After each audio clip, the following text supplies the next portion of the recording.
बिहार में एनडीटीवी की खबर पर मोहर लग गई है। विधानसभा चुनाव लड़ेंगे चिराग पासवान। एलजेपी की कार्यकारिणी की बैठक में सर्वसम्मति से यह प्रस्ताव पास हुआ। सामान्य सीट से चुनाव लड़ेंगे चिराग पासवान, रिजर्व सीट से नहीं लड़ेंगे चुनाव चिराग। हाजीपुर से सांसद हैं इस समय चिराग और अभी केंद्र में मंत्री भी हैं। आपको बता दें कि आपके पसंदीदा चैनल एनडीटीवी इंडिया ने सबसे पहले ये खबर ब्रेक की थी और आप तक पहुंचाया था कि चिराग विधानसभा चुनाव में अपनी शिरकत करेंगे इस बार। 2 दिन पहले चिराग पासवान ने एनडीटीवी से बातचीत में विधानसभा चुनाव लड़ने के संकेत दिए थे। चुनाव लड़ने के सवाल पर उन्होंने क्या कहा था, ये सुनिए। इच्छा होती है कि बिहार में आप ज़्यादा सक्रिय भूमिका में रहें, तो क्या चिराग पासवान इस विधानसभा बिहार से चुनाव लड़ रहे हैं? ये फैसला पूर्णतः मेरा नहीं हो सकता, ये फैसला पार्टी को लेना है। मैं इतना ज़रूर चाहता हूं कि मैं बिहार विधानसभा का चुनाव लड़ूं। अब क्या मैं वो 2025 का लड़ूंगा या मैं 2030 का विधानसभा का चुनाव लड़ूंगा, ये फैसला पार्टी को लेना है। जब मैं कहता हूं कि पार्टी को ये फैसला लेना है, छूटते ही पूरक प्रश्न आता है कि आप ही पार्टी हैं, आप ही पार्टी के राष्ट्रीय अध्यक्ष हैं, आप जो चाहेंगे वो होगा। सही है, अगर मैं चाहूँगा तो मैं लड़ पाऊँगा, बट जब मैं कहता हूँ कि पार्टी को इसका फैसला लेना है, मतलब पार्टी को इसके ऊपर मंथन करना है।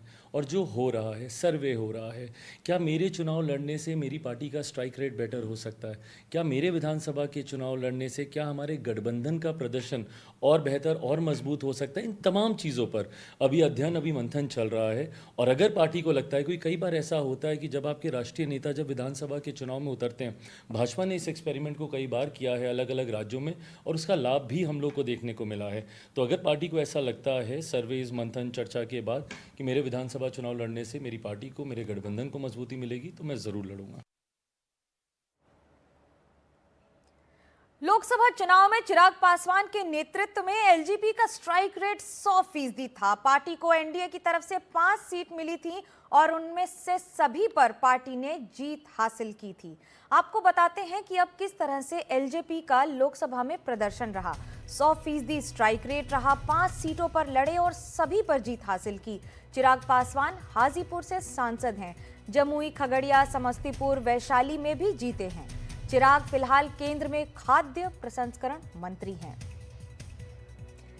चिराग तीसरी बार लोकसभा सांसद बने हैं, लेकिन राजनीति की शुरुआत से उनकी पहली पसंद बिहार में रहकर राजनीति करना ही रही है और वो अक्सर अपने बयानों में ऐसे संकेत देते रहे हैं। क्या कहते हैं चिराग, अब आपको ये भी बताते हैं। चिराग की पहली पसंद बिहार क्यों है? बिहार फर्स्ट, बिहारी फर्स्ट का नारा चिराग ने हमेशा लगाया है।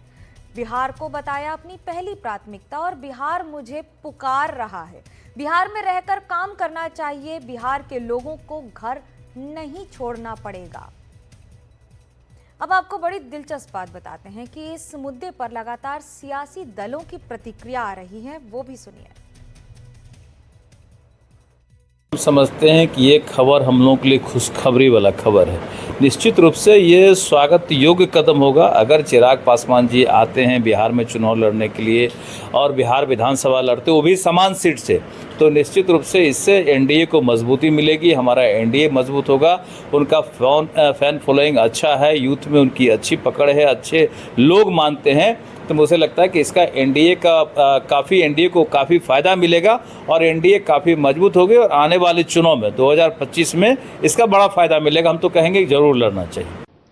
देखिए, चिराग पासवान जी ने हर फोरम से, हर मंच से ये कहा है कि बिहार मेरी राजनीति का केंद्र है और इनका जो कथन है उसका ये मायने है कि बिहार के विकास को लेकर के, बिहारियों के विकास को लेकर के उनका जो विजन है बिहार फर्स्ट, बिहारी फर्स्ट, उसको साकार करने के लिए चिराग पासवान जी ने, जिन्हें केंद्रीय मंत्रिमंडल में रहते हुए भी बहुत सारे, चाहे वो निफ्टम हो, चाहे बायर सेलर मीट हो, अभी जो हाल ही में ऑर्गेनाइज किए गए थे, या ये जातीय जनगणना, केंद्रीय मंत्रिमंडल में रहते हुए भी इस बात को वहां स्वीकार करा लेना चिराग पासवान जी का एक बहुत बड़ा कदम था। बिहार में सिर्फ कोई एक तबका नहीं, एक वर्ग नहीं, पूरा बिहार ही उनको प्यार करता है, पूरा बिहार ही उनको स्वीकार्य करता है। ऐसे में अगर हर समाज से ये मांग उठ रही थी तो हम लोगों ने अभी प्रदेश कार्यकारिणी की बैठक में एक औपचारिक प्रस्ताव उनको दिया था कि उनको बिहार आकर के अपनी बड़ी भूमिका के बारे में सोचना चाहिए। इन्हीं सारे प्रस्तावों को जब उनके पास भेजा गया उन्होंने भी इसको देखा और इसके बाद उसकी एक प्रक्रिया है, हम लोग सर्वे करा रहे हैं। उस सर्वे से जो रिजल्ट निकल के आएगा हम लोग एक एक कदम चलेंगे और अगर सब कुछ सही रहा तो मुझे लगता है कि आने वाले समय में चिराग पासवान जी इन सारी बातों को गंभीरता से विचार करके बिहार में आकर चुनाव लड़ने के बारे में सोचेंगे। देखिए, पिछले बार भी चिराग जी चुनाव लड़े थे और वो उनका उद्देश्य उस समय था कि किस तरीके से जदयू को तीसरे नंबर की पार्टी बनानी है, भाजपा की बी टीम की तरह उन्होंने काम किया था। और अब तो भाई गठबंधन में है वो, और फिर भी वो कहते हैं चुनाव लड़ेंगे। तो आप समझ लीजिए भाजपा की क्या रणनीति है कि वो अपने ABC कई पार्टियां हैं जिनकी सहायता के साथ वो जदयू का नेस्ता नाबूद करना चाहते हैं और उसके बाद फिर कहा जाएगा कि कभी एक जमाने में जदयू की पार्टी हुआ करती थी। खैर वो स्वतंत्र है, हर पार्टियां स्वतंत्र है चुनाव लड़ने के लिए, लेकिन लबोलुबाज उनकी मंशा क्या है वो मैंने आपके सामने स्पष्ट कर दी।